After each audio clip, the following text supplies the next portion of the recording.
Man, I love Friends. It's one of my all-time favorites. Ooh, this part always kills me. I'm done. Whew. Oh, here come the meat sweats. Meat sweats. Ha! It's not like you could actually get, you know, right? Hello, Internet. Welcome to Food Theory, the show that's about to put our meat where our mouth...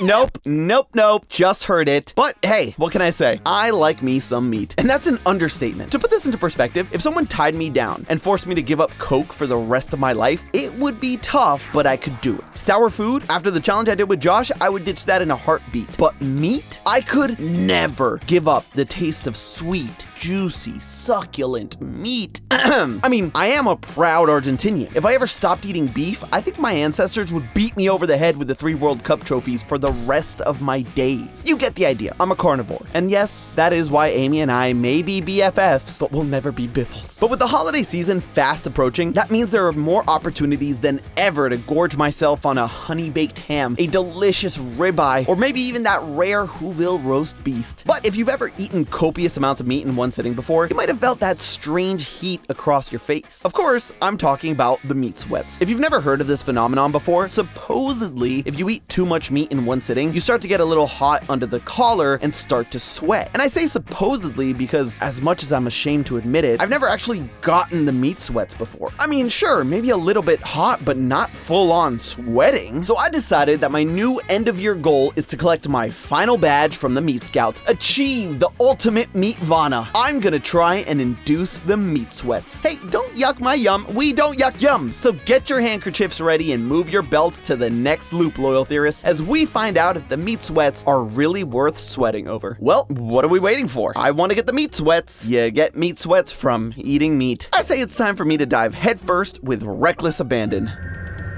On second thought, it would be a bit crazy for me to jump in completely blind. I should probably do some research first. Where did this whole idea of getting sweaty from your meat come from in the first place? And there's actually no clear answer to where the term meat sweats originally comes from, but there is one person who is credited with catapulting the phrase into the mainstream. And that is Mr. How you doing himself, Joey Tribbiani from Friends. In the season 8 Thanksgiving episode released in 2001, Joey absolutely decimates an entire Thanksgiving turkey all by himself.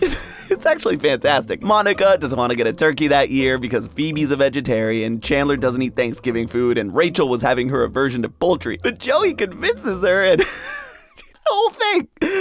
But as he sat there basking in his accomplishment, he says, Oh, here come the meat sweats. And thus the phrase meat sweats entered the global lexicon, later inspiring Arby's to team up with Old Spice for a meat sweat defense kit, complete with a full sweatsuit featuring Arby's nasty roast beef as a design. Yeah, eat your heart out, Lady Gaga. But like I said, Friends in all likelihood didn't invent the term meat sweats. So you might be surprised to hear that some TV show from the 90s and early 2000s could have had that big of an impact on our language. But if you weren't around during the time, it's hard for me to even put into words how big of a deal Friends was. It is one of my favorite series of all time, and I still cry like a baby every time I watch the series finale. And this Thanksgiving episode fittingly came out on Thanksgiving Day 2001, and despite being Thanksgiving, it still brought in a gargantuan 24 million viewers according to the Nielsen ratings. For context, only 19 million people are estimated to have watched the Game of Thrones series finale. And this Friends episode was actually pretty mid ratings-wise compared to other episodes that season. To put it in a more Gen Z context, look how many TikToks end up inspiring words people use every day, and many of them don't get anywhere close to 24 million views. Well, now that I know the origin of the phrase, I guess it's time to jump in and get the meat sweats right now. I'ma do it.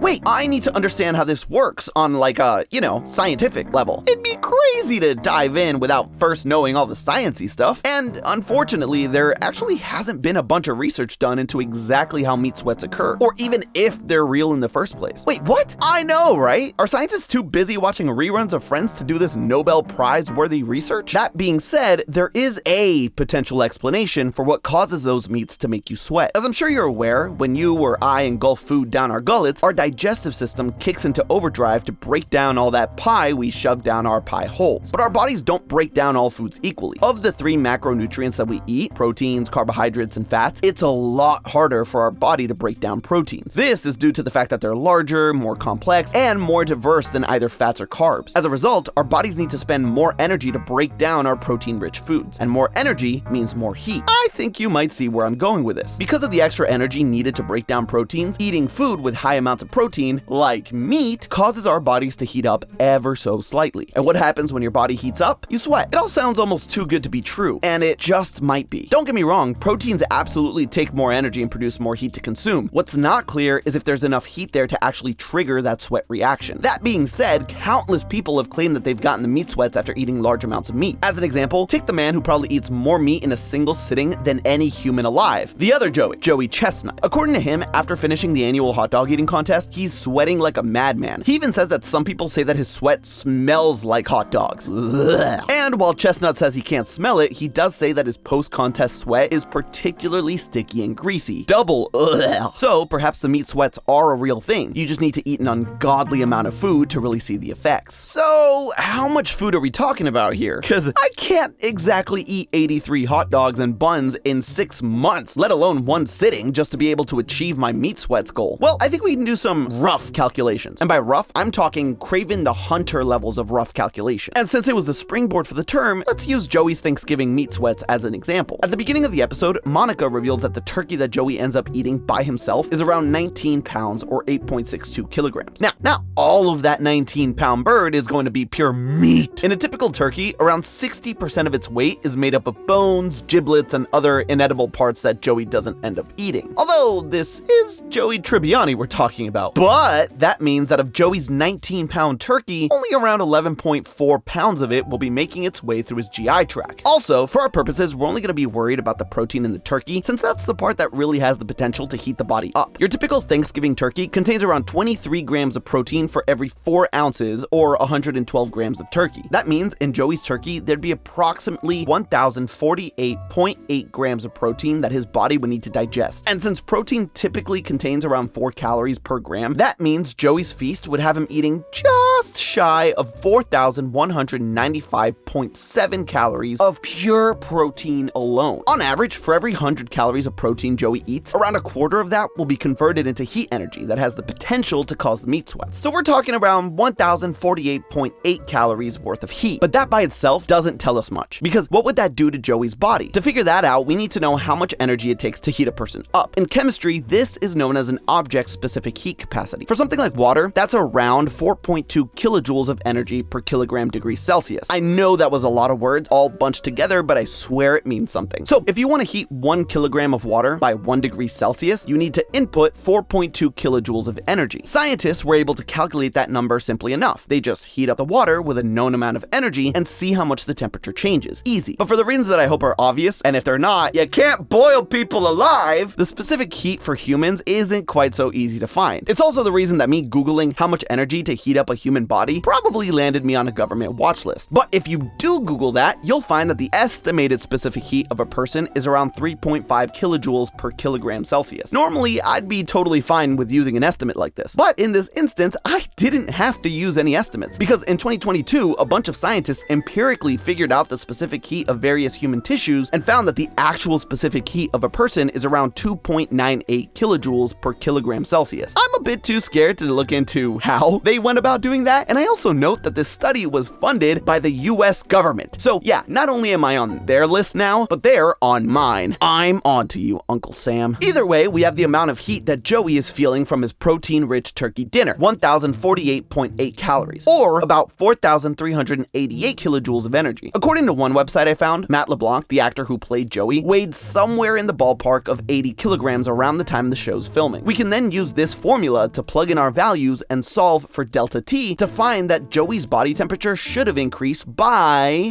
18 degrees Celsius? That's 65 degrees Fahrenheit. I mean, the numbers don't lie. Joey should have been dead way before anyone could call Dr. Drake Ramore, but clearly he didn't die. And even people who eat just as much, if not more than him, like Joey Chestnut, are able to live eating these large quantities of meat. So what's going on here? I mean, for one, Joey Chestnut is a superhuman freak. I mean, it's like wondering why Goku doesn't get tired of fighting. It's because he's He's Goku, the GOAT. But in reality, the reason Joey didn't keel over or burst into flames comes down to how our body actually manages our internal temperature. Our bodies work very much like a thermostat you might find in your home. And just like your household thermostat, we have a set temperature that our body likes to be at, 98.6 degrees Fahrenheit, or about 37 degrees Celsius. Too hot for my house, but nice for our body. If the temperature inside our house drops too low, the thermostat automatically turns on the heater, and if the temperature gets too high, on goes the AC. It'll then keep that running until the temperature returns to the one that we set it to. Similarly, if we get too cold, our body tells our muscles to constrict and shiver, and if we get too hot, then our blood vessels expand and we sweat like a sauna. That continues until, once again, we return back to that ideal temperature. For both of our Joeys, it's not like eating all that food magically shoots their temperature up by nearly 70 degrees. Otherwise, they would spontaneously combust and or die. As soon as their bodies begin to digest that protein, yes, their temperature could go up slightly, but immediately that metaphorical AC will kick in and immediately bring that temperature back to normal. Now, due to the sheer quantity of food Joey ate, that AC would be running on full blast for a long time, but it's not like it could necessarily overwhelm our body's natural thermostat. That's not to say that Joey's little 19-pound dinner couldn't prove fatal, just not from overheating, but overeating. Back in 1983, a 23-year-old woman in the UK died after eating, fittingly enough, 19 pounds of food in a 4-hour period. Pretty close to what we saw Joey do on Friends. Her stomach was stretched to the absolute limits, and it's for reasons like that